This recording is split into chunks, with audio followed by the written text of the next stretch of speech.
Assalamualaikum warahmatullahi wabarakatuh. Yang terhormat Bapak Rahadi Fahmi Ginanjar, SEMT selaku dosen pengampu mata kuliah Ekonomi Regional 1. Perkenalkan, saya Risa Novianti Ramdhani dengan NIM 555323007. Pada kesempatan ini, saya akan memaparkan hasil analisis terkait teori kutub pertumbuhan, efek penyebaran, dan efek backward pada kawasan metropolitan Yogyakarta atau Karta Mantul yang telah dilakukan oleh kelompok saya. Selanjutnya ada bab 1 pendahuluan yang terdiri dari latar belakang. Latar belakang perkembangan kota Yogyakarta sebagai pusat dari kawasan Karta Mantul menunjukkan bahwa meskipun pembentukan kawasan perkotaan Yogyakarta bertujuan untuk mengendalikan perluasan wilayah perkotaan, kenyataannya telah terjadi ekspansi aktivitas perkotaan ke wilayah sekitarnya, khususnya ke bagian Sleman dan Bantul. Ekspansi ini mencerminkan terjadinya urbanisasi spasial yang ditandai dengan perubahan fisik penggunaan lahan di kawasan pinggiran. Selanjutnya ada rumusan masalah. Bagaimana penerapan teori kutub pertumbuhan serta dinamika efek penyebaran dan efek backward di kawasan metropolitan Yogyakarta atau Karta Mantul, serta sejauh mana ketiganya berinteraksi dalam menciptakan keseimbangan pembangunan regional. Selanjutnya ada tujuan dari penulisan, yaitu penulisan ini bertujuan untuk menganalisis penerapan teori kutub pertumbuhan, efek penyebaran, dan efek backward, serta mengevaluasi interaksi ketiganya dalam pembangunan ekonomi kawasan Karta Mantul. Selanjutnya ada bab 2, yaitu tinjauan pustaka. Ada penerapan teori kutub pertumbuhan dalam konteks pengembangan ekonomi di kawasan metropolitan Yogyakarta atau Karta Mantul. Penerapan teori kutub pertumbuhan di kawasan metropolitan Yogyakarta atau Karta Mantul menunjukkan bahwa Yogyakarta berperan sebagai pusat pertumbuhan yang mendorong penyebaran ekonomi ke wilayah sekitarnya. Faktor-faktor seperti investasi PMDN dan PMA, pembangunan infrastruktur, peningkatan IPM, dan tenaga kerja terampil memperkuat posisi Yogyakarta sebagai motor pertumbuhan. Selanjutnya ada efek penyebaran atau split effect yang terjadi akibat perkembangan ekonomi di Yogyakarta terhadap wilayah sekitarnya di Karta Mantul. Efek penyebaran dari perkembangan ekonomi Yogyakarta mendorong pertumbuhan sektor pariwisata, ekonomi kreatif, dan infrastruktur di wilayah sekitarnya di Karta Mantul yang berdampak pada peningkatan pendapatan, peluang usaha, dan pemerataan ekonomi.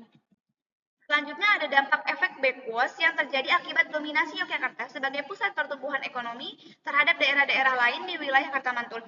Dominasi Yogyakarta memicu efek backward berupa penarikan sumber daya dari daerah sekitarnya yang memperlebar ketimpangan pembangunan di wilayah Karta Mantul. Hal ini berdampak pada migrasi tenaga kerja dan penurunan akses layanan dasar di daerah pinggiran. Selanjutnya ada interaksi antara teori kutub pertumbuhan, efek penyebaran, dan efek backward di kawasan Karta Mantul. Interaksi kutub pertumbuhan, efek penyebaran, dan efek backward di Karta Mantul menunjukkan bahwa dominasi Yogyakarta bisa mendorong atau justru menghambat pembangunan daerah sekitarnya. Pemerataan dapat dicapai melalui infrastruktur terintegrasi, penguatan pusat pertumbuhan baru, peningkatan SDM, dan insentif investasi. Selanjutnya ada karakteristik sektor basis dan sektor non-basis. Sektor basis berperan penting dalam mendorong pertumbuhan ekonomi karena mampu menghasilkan barang dan jasa untuk diekspor ke luar wilayah, memberikan efek pengganda terhadap perekonomian lokal. Sebaliknya, sektor non-basis melayani kebutuhan internal wilayah tanpa orientasi ekspor. Identifikasi sektor basis dapat dilakukan melalui analisis location question atau LQ untuk mengukur keunggulan relatif suatu sektor dibanding wilayah yang lebih luas. Selanjutnya ada kontribusi pertumbuhan nasional, struktur industri, dan keunggulan kompetitif sektor-sektor ekonomi terhadap dinamika pertumbuhan wilayah Karta Mantul berdasarkan analisis SIPSER atau SSA. Pertumbuhan ekonomi wilayah Karta Mantul lebih banyak dipengaruhi oleh pertumbuhan nasional dibanding kekuatan lokal. Struktur industrinya cukup mengikuti tren nasional tetapi belum mampu menjadi penggerak utama ekonomi daerah. Keunggulan kompetitif beberapa sektor sudah mulai muncul, namun kontribusinya masih kecil. Oleh karena itu, perlu strategi untuk memperkuat sektor unggulan lokal dan meningkatkan kemandirian ekonomi wilayah. Slide selanjutnya ada bab 3, yaitu metodologi. Penelitian ini menggunakan pendekatan kuantitatif dengan data panel PDRB ADHK dari BPS untuk wilayah Kota Yogyakarta, Kabupaten Sleman, dan Kabupaten Bantul. Analisis dilakukan menggunakan Microsoft Excel dengan metode location question atau LQ untuk mengidentifikasi sektor basis dan share analysis atau SSA untuk melihat kontribusi dan pertumbuhan sektor ekonomi secara regional. Selanjutnya ada metode analisis LQ di Kota Yogyakarta. Selama periode 2020 hingga 2024, sektor pertambangan dan penggalian secara konsisten menunjukkan nilai LQ paling tinggi, menjadikannya sebagai sektor basis utama di wilayah tersebut. Sebaliknya, sektor jasa keuangan dan asuransi mencatat nilai LQ terendah setiap tahunnya, sehingga tergolong sebagai sektor non-basis. Selanjutnya ada metode analisis SIPSER Kota Yogyakarta. Sektor transportasi dan pergudangan, serta akomodasi dan makan minum berada di kuadran 1 sebagai sektor unggulan dengan pertumbuhan dan daya saing tinggi. Sektor-sektor seperti konstruksi dan jasa keuangan masuk kuadran 2, tumbuh cepat namun kurang kompetitif.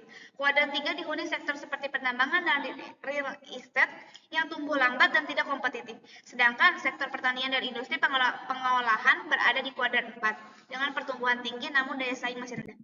Selanjutnya ada metode analisis LQ, yaitu di Kabupaten Sleman. Selama periode 2020 hingga 2024, sektor pengadaan air, pengelolaan sampah, limbah, dan daur ulang secara konsisten menjadi sektor basis dengan nilai LQ tertinggi, menunjukkan keunggulan relatif di wilayah tersebut. Sebaliknya, sektor jasa perusahaan terus berada pada posisi bukan sektor basis dengan nilai LQ terendah setiap tahunnya. Selanjutnya ada metode analisis SIPSER Kabupaten Sleman. Bagian besar sektor ekonomi berada pada kuadran 1 dan kuadran 4. Kuadran 1 mencerminkan sektor-sektor dengan pertumbuhan cepat dan daya saing tinggi, seperti pengadaan listrik dan gas, konstruksi, transportasi, akomodasi, informasi, dan komunikasi, serta berbagai sektor jasa. Sementara itu, kuadran 4 berisi sektor-sektor yang tumbuh cepat namun memiliki daya saing rendah, seperti sektor pertanian, pertambangan, industri pengolahan, perdagangan, real estate, dan sektor pelayanan publik. Tidak terdapat sektor pada kuadran 2 dan 3, yang menandakan tidak ada sektor dengan pertumbuhan cepat namun daya saing rendah, itu di kuadran 2, maupun sektor dengan pertumbuhan dan daya saing yang sama-sama rendah, itu di kuadran 3. Selanjutnya ada metode ELKI di Kabupaten Bantul.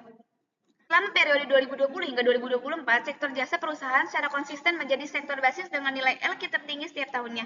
Sebaliknya, sektor dengan nilai LQ terendah yang merupakan bukan sektor basis didominasi oleh sektor pertanian, kehutanan, dan perikanan hingga tahun 2023. Kemudian bergeser ke sektor industri pengolahan pada tahun 2024.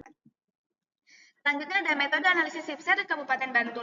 Analisis kuadran membagi sektor ekonomi berdasarkan pertumbuhan dan daya saing kuadran 1, berisi sektor dengan pertumbuhan dan daya saing tinggi seperti konstruksi dan industri pengolahan.